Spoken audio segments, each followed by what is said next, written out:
All right, what's up, everybody? 1212 in the place to be. I am Frank Red. How are you?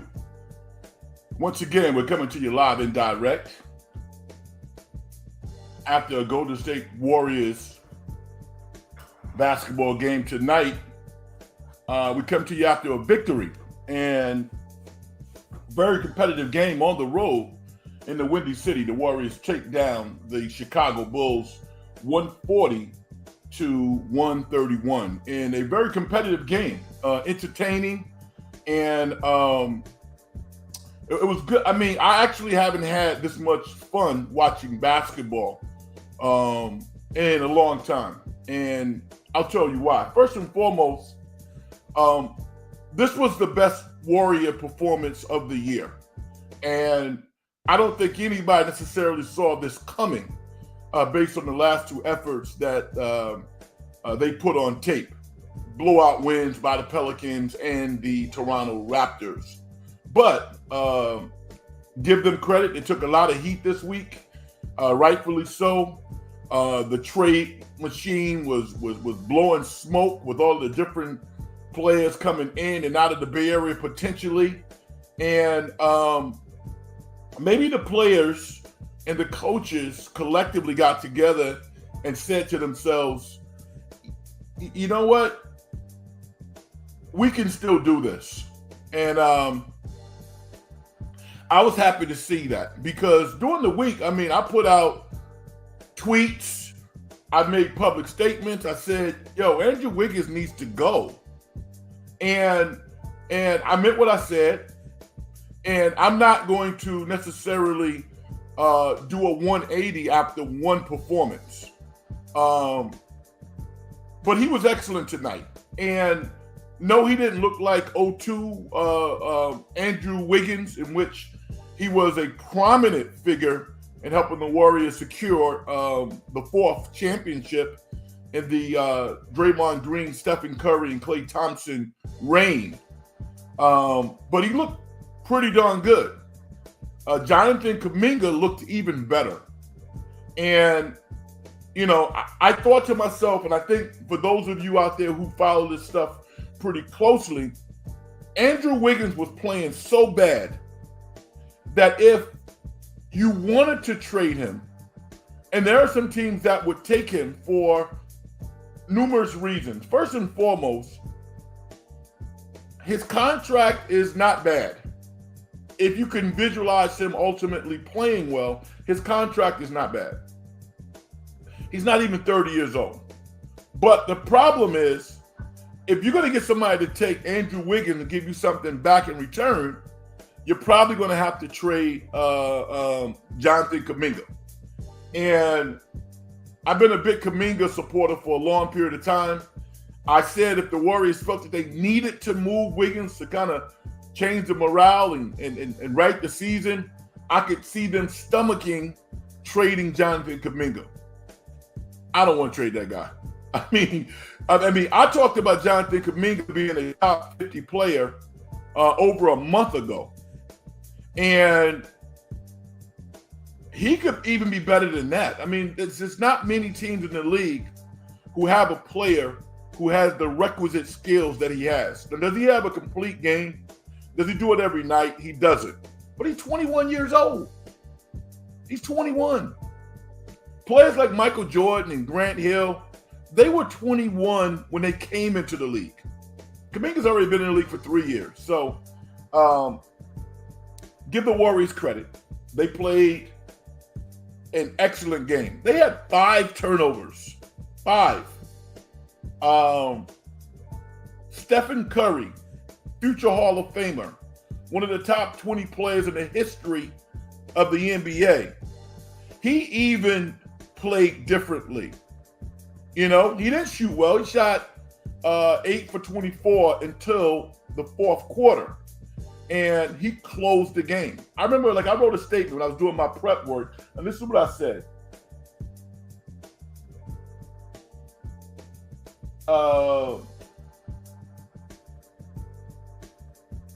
I basically made a statement saying that this might be a game in which Stephen could get right if he could close the game for the Warriors, and he did. He looked like his old self, closing the game. And I never really doubt him. I look at what teams are doing to him that sometimes cause distress in his game, especially when his teammates are not playing well. But he's like all great players. A lack of confidence does not stay with these players for a very long time. They've seen so much success that they have a way to mentally get themselves together. And that's what Stephen did tonight. And it was beautiful to see. From the Chicago Bulls perspective, I don't get a chance to see the Bulls play a lot, right? But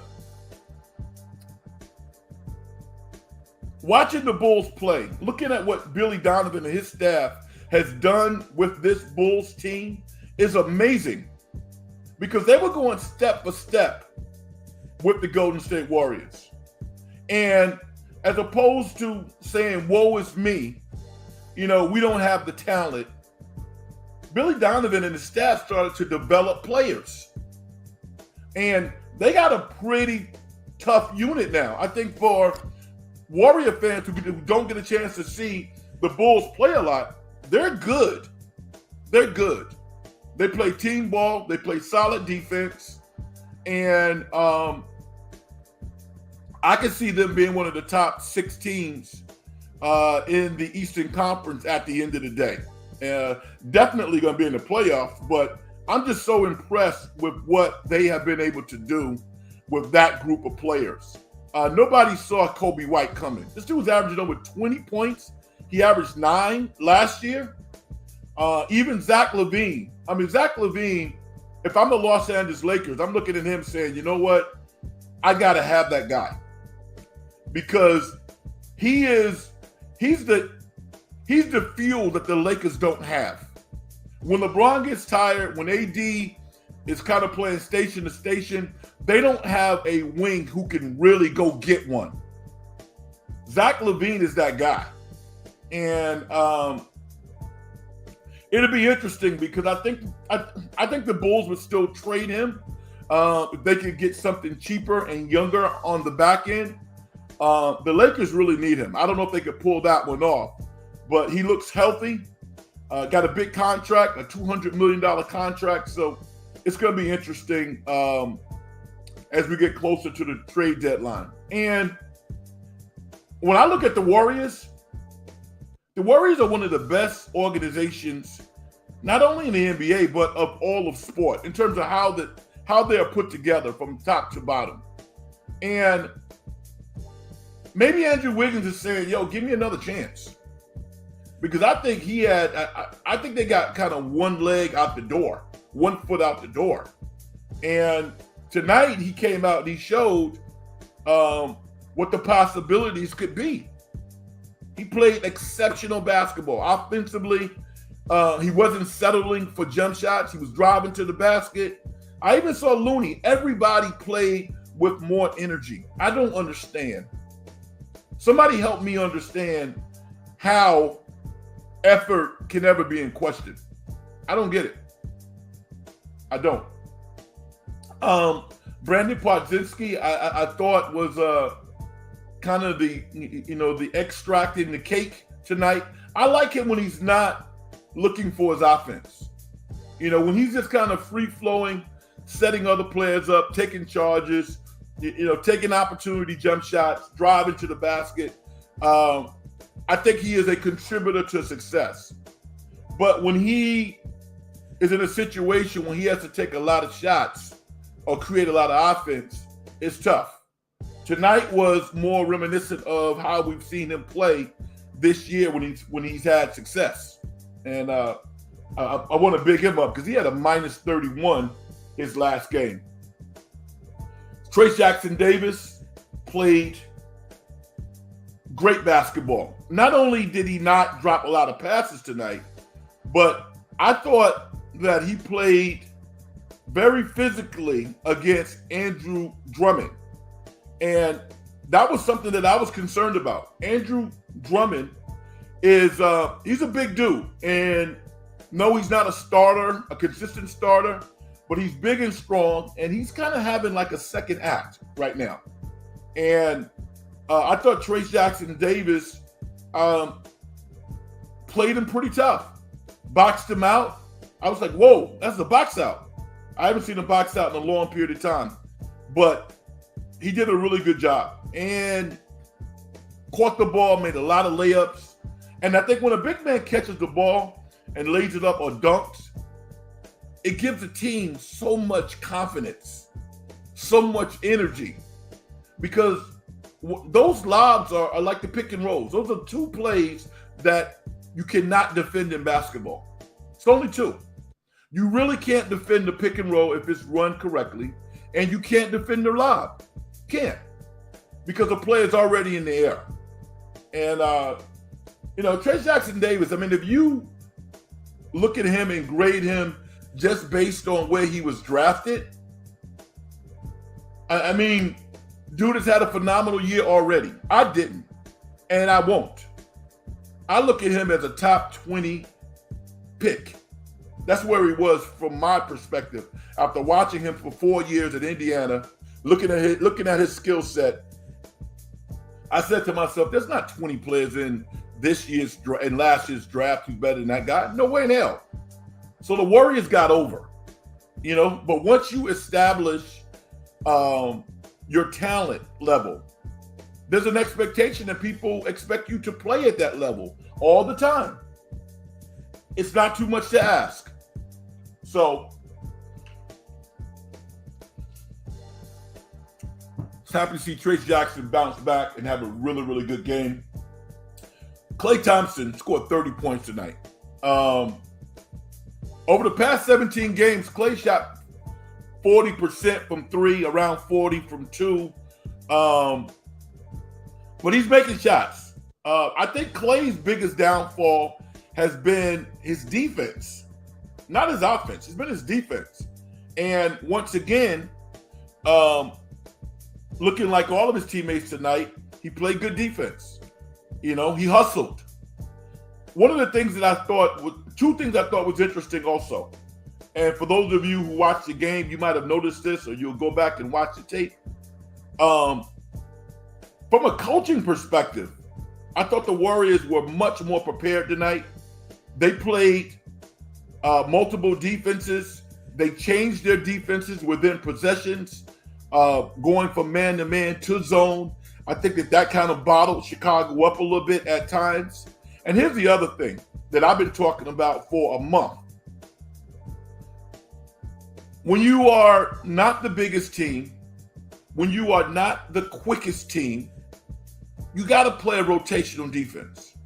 The Warriors, for the first time, you could tell that they were committed to their assignments when they were playing rotational defense.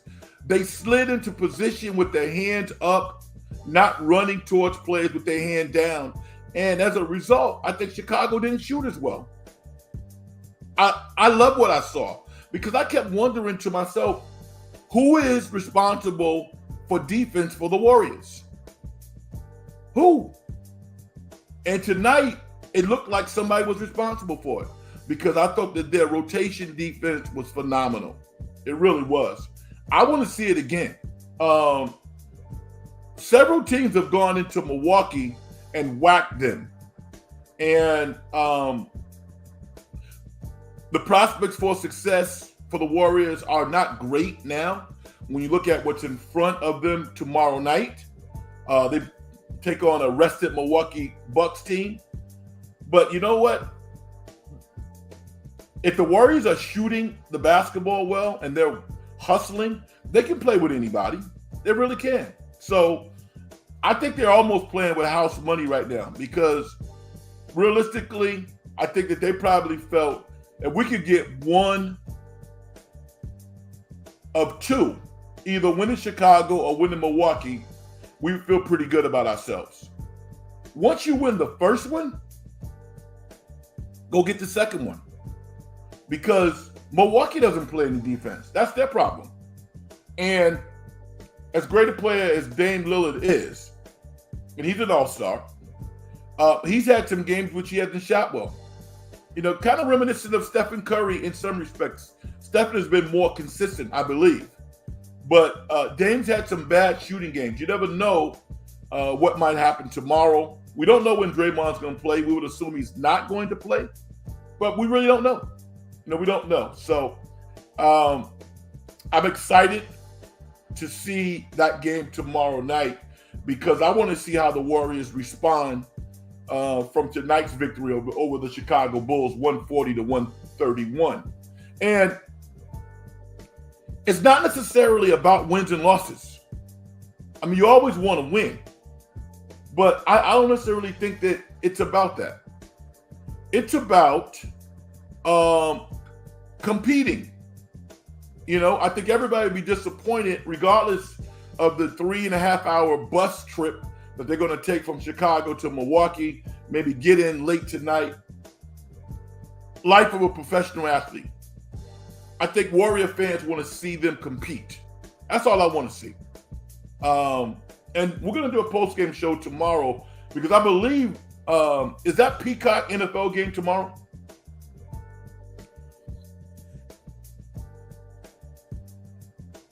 I think that's tomorrow. I don't have Peacock, and I'm not buying Peacock. So, I mean, to me, the NFL got it wrong. It's stupid to me. I guess NBC wants to try to make their money back. There's enough football on television tomorrow, to the extent that I'm not going to go out and buy another app just to watch a football game. I'm not doing that. Not tomorrow. I'm not. So, I'll be watching the Warriors and preparing for another post-game show. So, well, yeah, be interested to get your thoughts. We're going to go for another 30 to 45 minutes. It is Friday night. I understand that. I'm sure people got a lot to do. But after coming on air after two just horrible losses by the Warriors, I thought it was important to come on and sing their praises and talk about the good things. I mean, again, Jonathan Kuminga did not miss a shot until late in the third quarter. Tallied 24 points, played really good defense. He only kind of slightly looked at the referee once tonight. And that's a good sign because the coaches see everything. The Warriors got a gazillion coaches watching everything. And if I've noticed that players look at referees and kind of, try to, I'm not going to say beg, but they implore referees to call fouls for them. It's just a bad look, particularly when you're a young player and you haven't done anything. They give Steph a lot of leeway. They give Clay leeway. But when a young player does that to a referee, it pisses them off like no other. And I saw a lot of maturity from Jonathan Kuminga tonight. And that was encouraging.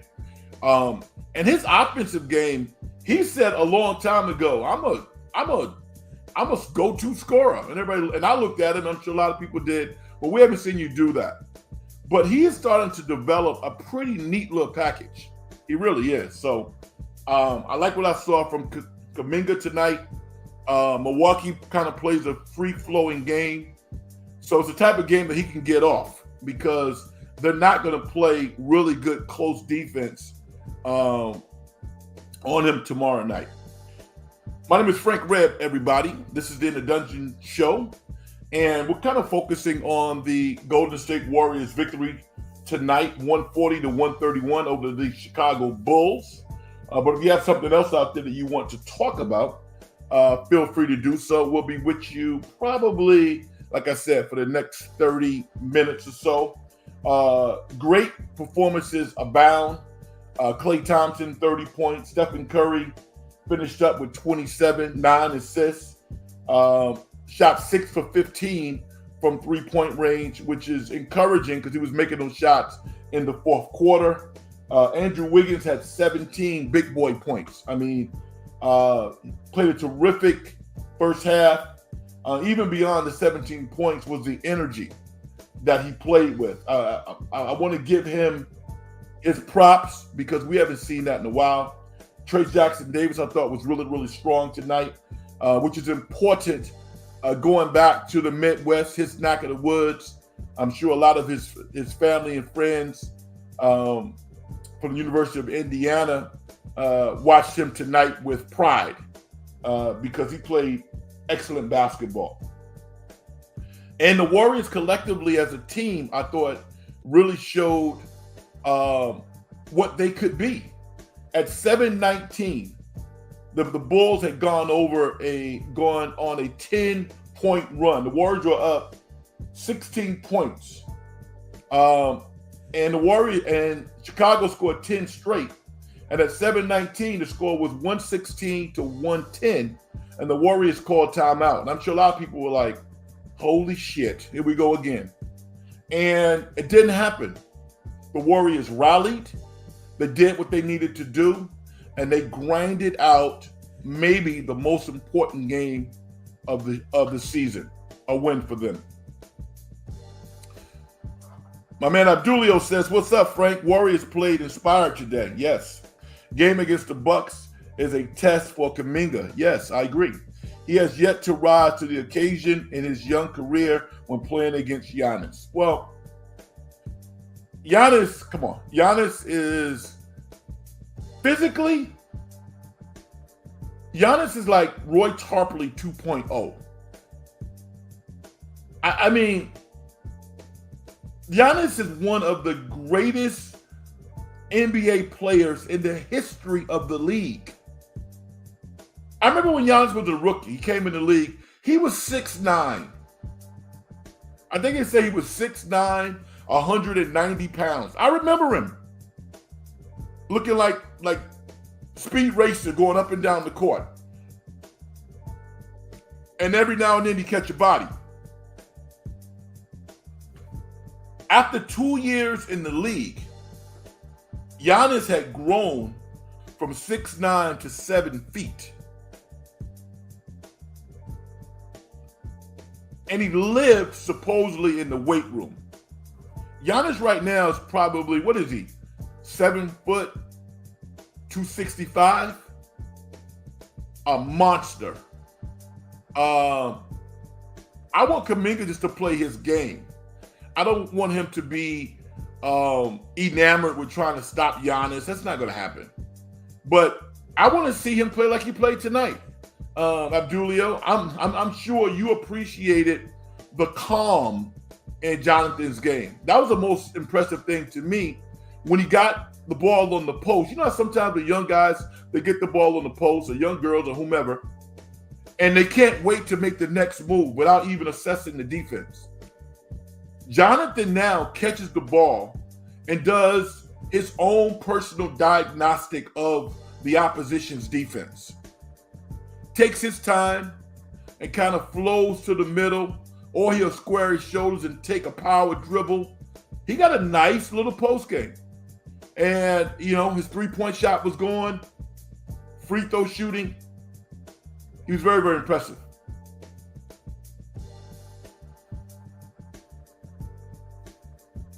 I'm not saying Kuminga has to match Giannis. I just like to see him play a solid game like he did tonight. I totally agree with you. I'm right there with you. And what does that look like? That looks like him competing to me. That looks like him not making foolish fouls. That looks like the team being ready to rotate on their rotational defenses, because they got to play a rotational defense tomorrow. Because man to man, they don't match up real well against Milwaukee. Milwaukee's a lot longer, a lot bigger, you know, a lot more veteran-esque. But if Dame Lillard has a bad shooting night and, Milwaukee decides that they don't want to play defense like they do sometimes, there's no reason why the Warriors can't be competitive. And then who knows at the end? You know? Who knows?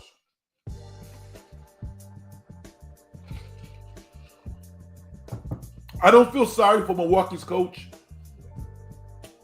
Adrian Griffith, but I have compassion for him.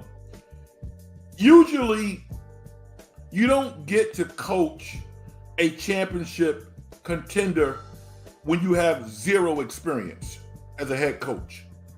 I mean, most of the time, you're the OKC coach. You know, you kind of know what you're doing. You know, you have a good front office that can get you some young players, and you kind of grow with those young players. And in 2 or 3 years, you're ready to win meaningful games. Milwaukee has some guys on that team that already won championships. So they're looking at Adrian Griffith saying, you never won a championship. And it's been tough at times to get those guys to do what he wants them to do. So, as you said, Abdulio, it'd be great to see not only Jonathan Kuminga, but all of those guys come out and play inspired basketball.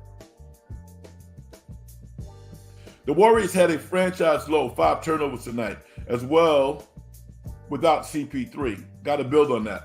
Absolutely. And I'm going to say this. Stephen Curry had a lot to do with that. We love Steph. We love watching him play. He's fantastic.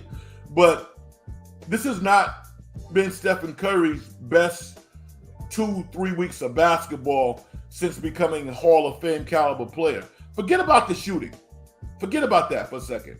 Because he's human. And at the end of the day, he's going to do what he did in the fourth quarter tonight more times than not. But the one-handed cross-court passes that lead to turnovers, you got to cut that out. And I think Stephen is so focused on winning, I don't think he needs a long, drawn-out conversation with someone telling him what he's not doing. He's so competitive. I think he made a commitment that he had to play differently. And he did. He had 9 assists. Even though he wasn't shooting the ball well early, I thought that his floor game, minus CP3, was phenomenal. And I think that his teammates kind of took the lead from him. You can tell a team that is practiced. The crispness of the Warriors passing tonight, you can tell that they were in the gym because the ball didn't stick. The ball kept moving, and whether or not they made the shot was almost irrelevant. They were passing the basketball, and that was impressive. So that says to me, Kerr hasn't lost the team. There is some leadership on the team, and they still think that they can turn this thing around. Now, as I said before, one game does not make a season. And if Andrew Wiggins wants to be here, he has to go out and put together consistent performances that he had tonight with regards to hustle and energy. Otherwise, he shouldn't have the right to be on this team if he can't go out and at least put forth the effort that he put forth tonight. He was phenomenal tonight. Hello, Vicky. How are you? It's always great to talk to you. Hi, Frank. Good game. Yes, it was. Some beautiful basketball. Some okay basketball. Good basketball overall. Yeah, I would agree with you. But, Vicky, you know basketball. And you've been around the game a long time. What was most impressive to me was the competitive spirit. Because when the Warriors compete, they can play with anybody. I think sometimes they forget that the other teams are pros also. When they played against Toronto and they played against who they played who? Oh, the Pelicans. There you go. Those teams can shoot. They're good shooting teams, but they're not out of the world shooting teams. The Pels are getting blown out by Utah tonight. Why? Because they're being challenged. That's why. And that's why, with me, what I've said before is water under the bridge. I'm happy that Juan Toscano Anderson is a part of the SAC community. As soon as they cut Juan, I guess they didn't want to guarantee his contract, but they re-signed him. And he's playing. He's a wing closer. I would have loved to see him on the Warriors because they needed that type of energy. They need those types of players. You know? So I was happy to see they got it tonight from all of their guys. We've seen it when they played Boston and Denver. Absolutely. Like I said before, Vicky, I said earlier, this hasn't been Stephen Curry's best 3 weeks of basketball. They thoroughly outplayed the Denver Nuggets, the world champion Denver Nuggets. And Steph admittedly put the Warriors in a tough situation to lose that game. Cross-court, left-handed pass. So he's so competitive. He wants to win so bad that I think he's hard on himself, and rightfully so. I think tonight was the first indication of him taking a step back and saying, you know what? It's not about the shooting. It's about me exhibiting a sense of leadership on this team, by how I play. And then I can challenge my teammates to play basketball the right way. And I think that happened tonight because 5 turnovers against Chicago. Chicago's one of the top, 5 defensive teams in the NBA? And the Warriors had 5 turnovers. Phenomenal.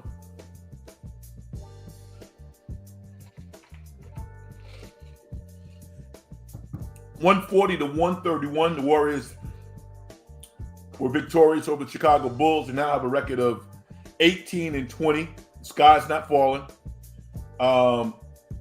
You guys saw what happened to the Lakers last night? Oh my goodness. They need Zach LaVine like they need blood running through their veins. They really do. And I'm sure people out there saying, I don't want to see Zach LaVine go to the Lakers. I don't care. The only thing I'll say about that is the Lakers really have nothing to give to Chicago.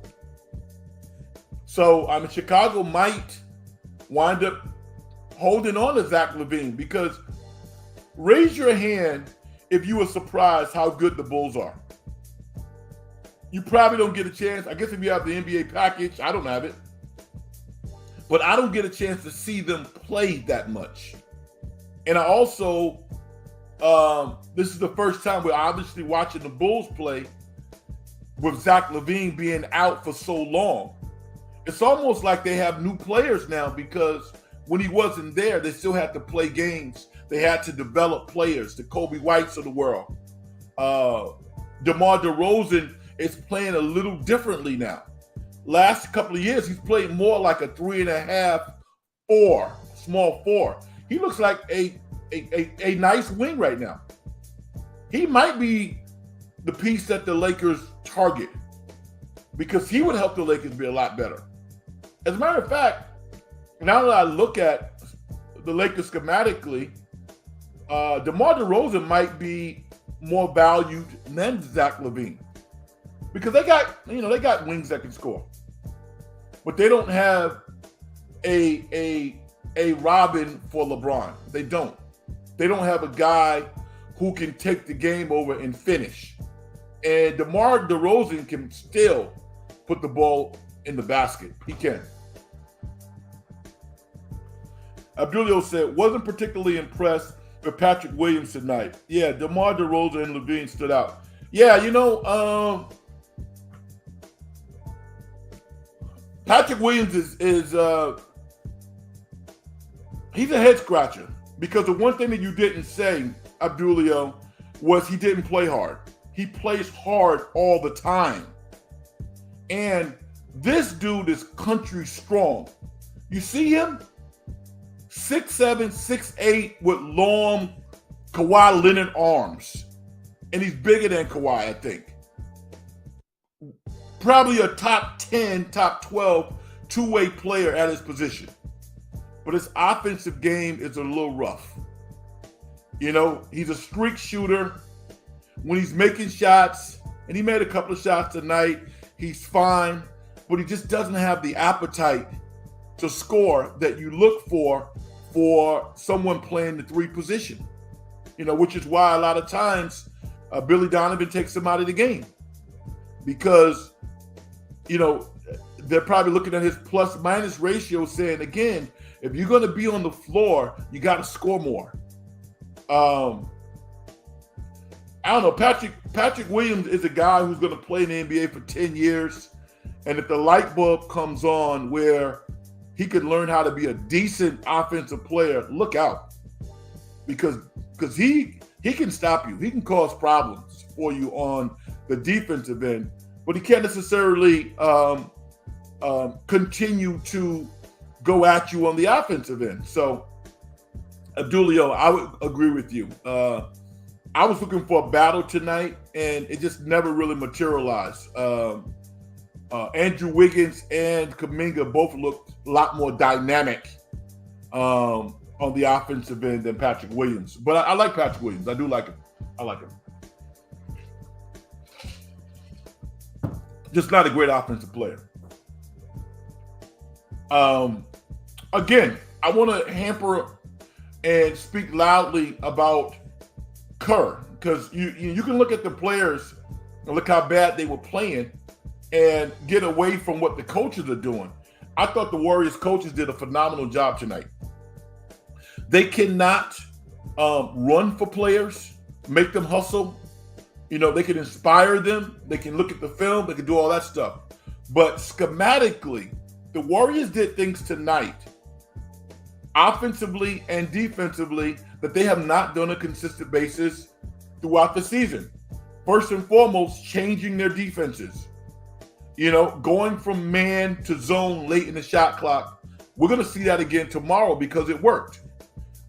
Their rotation defense, it wasn't flawless, but it was a hell of a lot better than it was throughout the season. I saw guys hustling and being in the right spot at the right time. I mean, I'm going to tell you something. Know who was the first coach to play a rotational defense? You all probably don't know. You've seen it, but you probably don't know. A switching rotation. Know who the first coach that I saw play a switching defense and it caught on like wildfire? It was Tubby Smith. It was Tubby Smith at Kentucky. He was the first coach that I saw switch on the perimeter. I had never. No, absolutely not. Abdullah said, was it Nelly? No, it wasn't Nelly. No.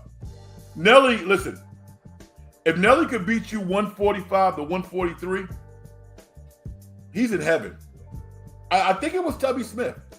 Now, it's at the NBA level in terms of rotation defenses, Tom Thibodeau did a great job with Boston in 2008 when they won the championship. Now, maybe he took it from somewhere else. I don't know.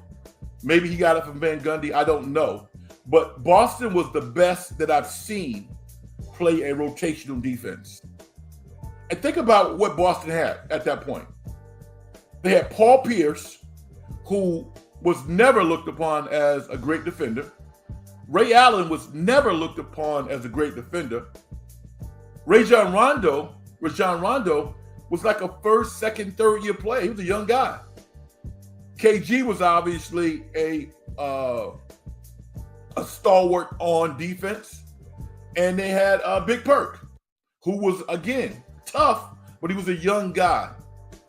And Tom Thibodeau turned that team with Big Baby Davis, Leon Powe, Eddie House, the other guy, I can't think of him right now, from Xavier. He turned that team into the best defensive team in the NBA, and that's how they won the championship.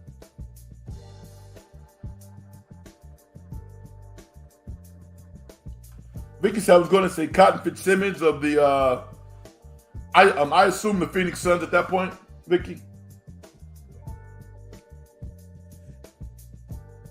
or the old Boston Celtics coach? Thibodeau? You talking about Thibodeau or even before then? I'm going to tell you something. I love defense. I see it. I see things. It's like a sixth sense to me. I've never coached a team that did not ultimately become really good at defense. Never. And as I start to prepare to coach my 12, 13-year-old girls team, and we're going to get it started pretty soon, I'm going to blow their minds. Some of these young ladies have never played on a team before. Although I got some good news. I was hoping that I could get one young lady who was an absolute baller, point guard, and I was able to do it. And so now I have somebody who I can kind of lean on. And she's going to help these other young ladies develop and carry a lot of weight until they're ready to take upon more responsibility. But I'm going to have 12-year-olds switching on the perimeter. We're only going to play man-to-man. I'm going to have them playing rotation defenses. I'm going to have parents pissed off at me on the other teams. I don't care. I want to teach these young ladies how to play basketball. Probably going to be the highlight of my year. So, defense is awesome. Even like a Brandon Podzinski. He's so good at taking charges, and he took a charge tonight that the referee said we're not going to call it. We're not going to reward you for playing excellent defense tonight.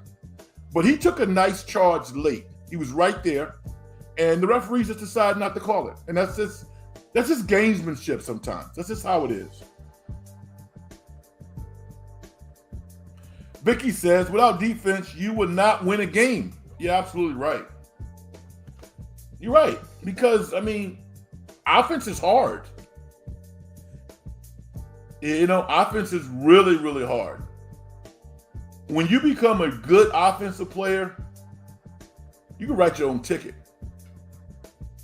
You can literally write your own ticket when you become a good offensive player at any level. At any level. So, defense wins, and defense gives you an opportunity to compete. SG, what's up? How's your day been going? Man, my day it's fantastic, man. It's Friday night. I'm talking sports. Feeling good. Yeah, man, things are going well for me, brother. How about you? The great Vicky says, defense wins championships. You don't win championships without defense, that's for sure. You got to make shots.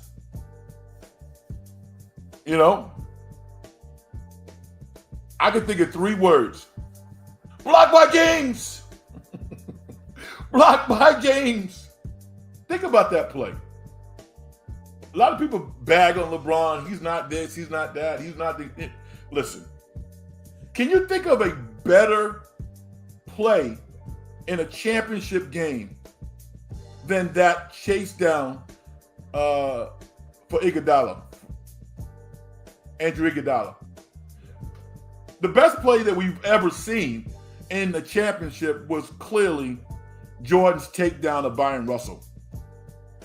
The most iconic, the most exhilarating, the most fierce takedown of another player was Jordan making the quintessential game-winning shot against the Utah Jazz against Brian Russell. That was unbelievable. Mike held it. He just held the pose for like 3 seconds, let his arm go and ran back down court. That was unbelievable. I can't think of another play that was better than LeBron's chase down to Iguodala. Can you? I can't. I mean, without that play, the Warriors win another championship.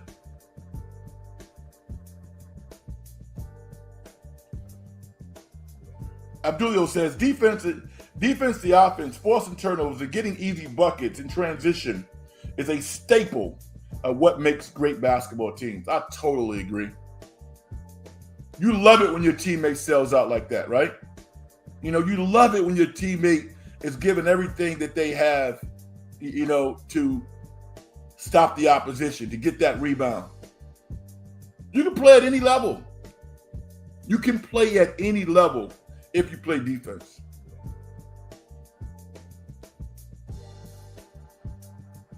SG says, I'm a big fan of In the Dungeon Show. Yeah?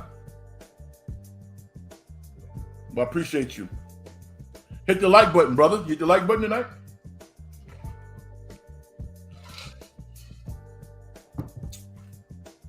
I appreciate your support.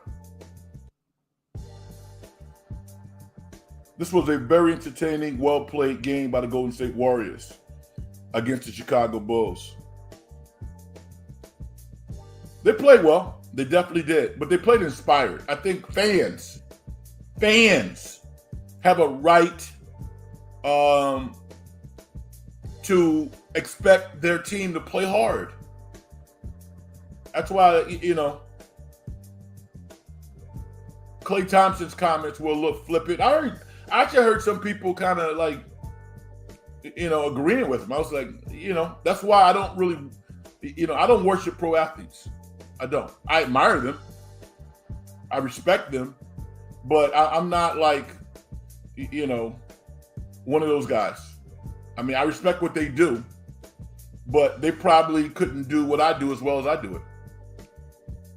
Or they probably couldn't do as well as what you do for a living as you do. That's their job. That's what they do. Abdulio says, chase down by Bron. What is overhyped? J.R. Smith undercut Iggy on his layup attempt to even give LeBron a chance to make that play. Abdulio, you're funny. You're the first person that I've ever heard talk about Iggy getting undercut by J.R. Smith. I have to go watch that play again because I don't remember that. Nobody's ever said that before. That chase down block by LeBron is iconic. Probably his greatest play in the history of his career. I remember him hitting one kind of elbow jumper against San Antonio to close out maybe a game 6 or 7. I don't remember. But I actually think, I don't know how they would do it, but if they ever, he has a great emblem. He has a great emblem. But the Hall of Fame is probably going to do something with that chase down block as kind of like one of their standard features if they have not done it already. I don't know. I haven't gone to the Basketball Hall of Fame, but one of the iconic plays in the history of basketball. No doubt about that. The Warriors have a back-to-back tomorrow. They play the Milwaukee Bucks. And then they can kind of get right. Think about this. The Warriors play Milwaukee tomorrow night. Nobody's going to, only like a real gambler would bet on the Warriors tomorrow. I wouldn't. I just want to watch a great game and see if they can be there in the end to get a victory. But I wouldn't bet. Now, on Dr. King's Day, on Monday, they roll into Memphis. You can't lose to Memphis. You can't lose to a Memphis team that doesn't have Ja Morant and Marcus Smart is out for, 3 weeks now? You can't lose to that team. Can't. So the Warriors got to beat them too. So when you were coming off the heels of 2 30-point smackdowns, traveling in a blizzard across country, to Chicago, with what is it in Chicago now? Maybe 10 degrees right now? Prospects were not great. But they got right tonight, and it kind of starts the possibilities. It's going to come down to the energy of the players. You know, I just want to see them consistently put forth a solid effort. Now, this is one of my favorite weekends, opening round of the NFL playoffs. I can't wait for that Pittsburgh-Buffalo game. I can't wait for that game. Because most people are picking Buffalo to win. I think it's up for grabs. I think anybody can win that game. And I mean, Pittsburgh is going to stay committed to running the football more than Buffalo is, which means that Buffalo probably has a propensity to turn the ball over more than Pittsburgh.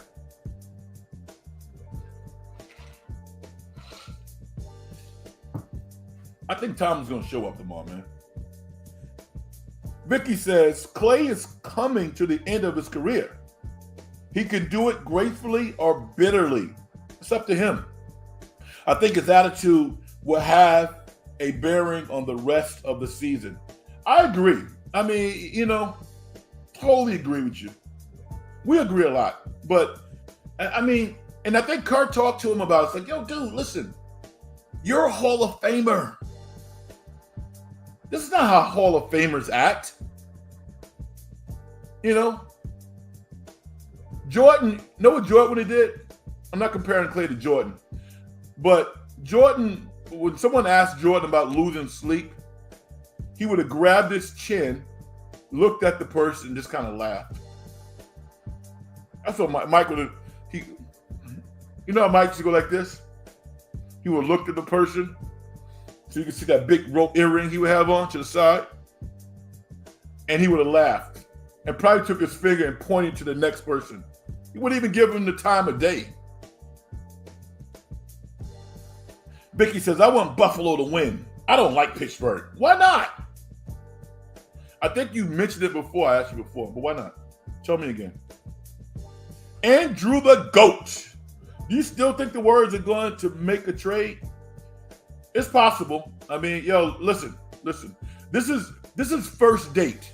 All right? This is the first date. All right? Let's see what happens on date 2, 3, 4, and 5. Now,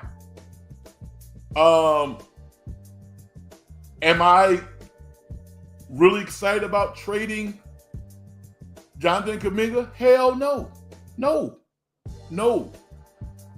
Not many NBA teams have that. Have one of those. Wiggins, I want what's best for Wiggins. That's all I want. I want this guy to be remembered as a champion of the Golden State Warriors, not somebody who didn't show up. And if going to another team is the juice to get him to the point where he can have a successful NBA career, I'm all for it. Just on a personal level. I don't like to see professional players not playing hard. He's not the only one, but he stands out like a sore thumb. What was it about tonight's game that allowed him to not only play well, but go out and exhibit great hustle?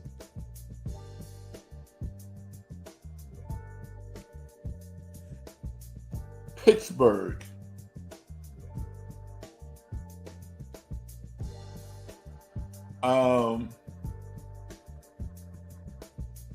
Starting Saric was kind of interesting, right? Particularly because Milwaukee's perimeter defenders outside of Giannis are not great, and Giannis doesn't like to go out. So I think Saric is going to start tomorrow too. I can't believe that guy's on the minimum salary. What a crime.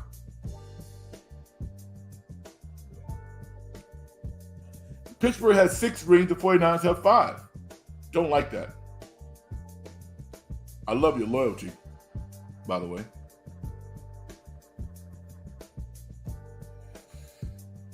What do you think of that new hiring for Alabama? Not in love with it.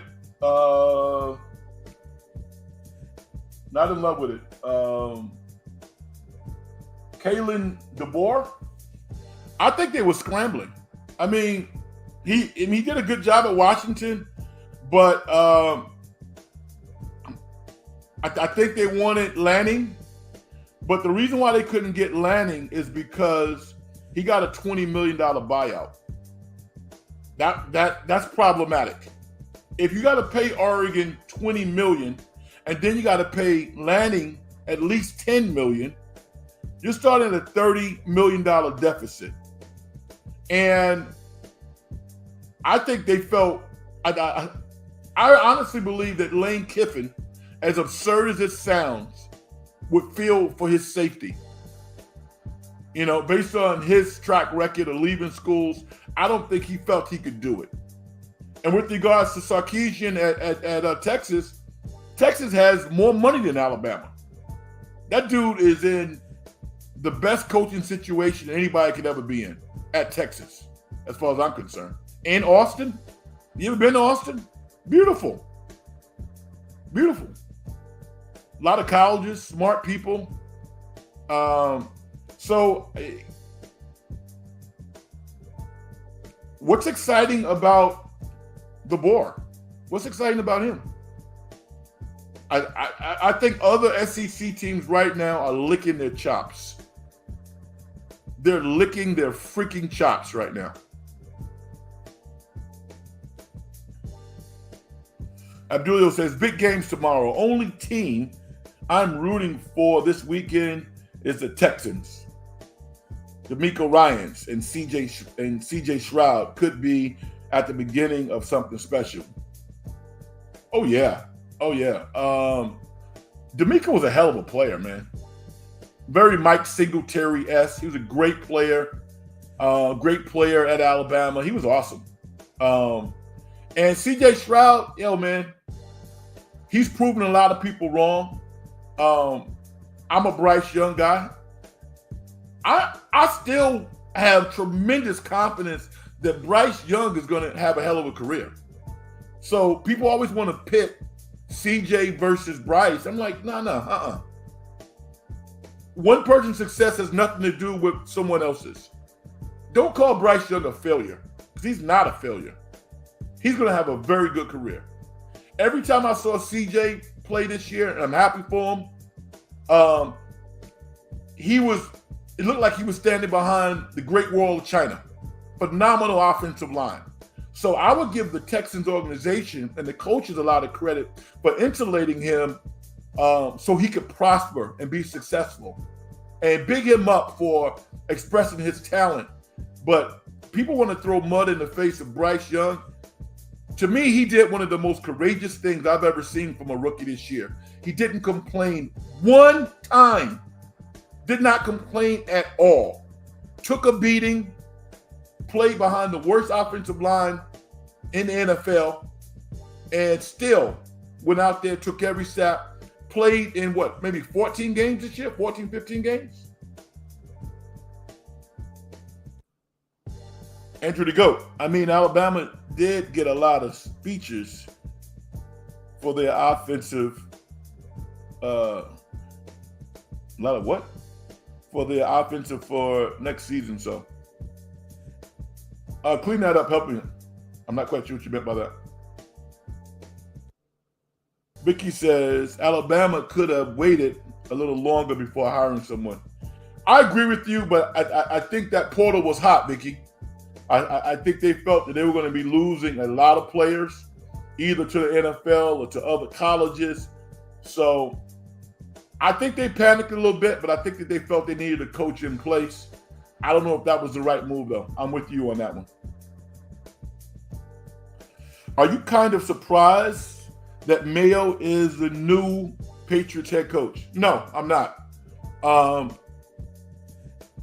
mean, he wasn't the name that I kind of was focused on, but when you think of Bob Kraft being hooked up with Meek Mill and Jay-Z and all that stuff, no, I'm not surprised. I think Mr. Kraft really wants to be a trendsetter and a humanitarian. He clearly knows Gerard Mayo, probably likes his character, his humanity, and he's learned from possibly the greatest coach in the history of football in Belichick. So it was probably a surprising hire to people who don't know the ins and outs of that organization. Vicky says, when do you think Jim Harbaugh would make a decision? I think he's going to let the NFL playoffs kind of play out a little bit. I mean, if you notice, you haven't heard any candidates being bantered about for the Raiders and the Chargers. So he knows he has one of those jobs in the bag. And it's really about which job he wants. It's going to be interesting. The Chargers, from a football perspective, seemingly would be a lot easier because he has a quarterback already. And he has good personnel on defense and a good offensive line. So there's no reason why they should not be winning. Andrew the GOAT, I meant to say that Alabama got a lot of wide receivers with a lot of speed coming into the year. Yeah, there you go. I got you on that one. Alabama had an issue on the offensive side with the receivers. They fixed that coming into this year with the moves they did in the offseason. All right. Thank you. All right, everybody. A little after 9. That's going to be the show. But we're going to be back tomorrow night. All right. And when I put the listing on X, I didn't actually say what time I was going to start on air. I forgot, and I said, well, should I fix it? No, I said no. So I just let it stay where it is. But you have to assume that tomorrow, following the Warriors game against the Bucks, we're probably going to be on air within 30 to 60 minutes after that. I'll definitely promote it and let folks know that we're doing the show. If you are available, that'd be awesome for you to kind of check us out. I can't tell you enough how appreciative I am of your support. It is unbelievable. I don't care how many people watch or listen. The fact that one person does is truly gratifying for me. I have nothing but reverence for all of you, and I thank you so much. All right. I'm going to do my thing and get out of here, but I want to acknowledge people before I do. Andrew Ghost said, do you think the Warriors are more likely to trade Wiggins in a deal to the Raptors? I can see that happening, but again, I mean, Masai Ujiri is a straight up shark, and he's telling the Warriors right now, I don't want Wiggins without Kuminga. And after a bottle of scotch and some thinking, the Warriors have to be real careful about thinking about trading Kuminga. He's the one young jewel that they have. So Andrew Wiggins for Siakam straight up, that's not going to happen. So I don't know. What's up, Frank? What a night for the JK. Wow. Yeah, no, he was awesome. He was absolutely awesome. And Vicky says, I hit the like button. Everybody should do the same. Yes. Follow the great Vicky's lead and hit the like button. It certainly helps the algorithm and gets the show out to other folks. All right. I'm a little behind schedule, everybody. I have to get out of here. All right. But I'll talk to you tomorrow night. Before I do that, I'm going to do my thing. Success in getting paid is a manifestation of the whole process. If you as an individual don't do things to help other people make their lives better, as far as I'm concerned, you haven't done nothing. I am Frank Red. This is In the Dungeon program. Hit me up on X if you want to. And we will join you tomorrow night after the Golden State Warriors take on the Milwaukee Bucks. Until then, peace. Good night, everybody.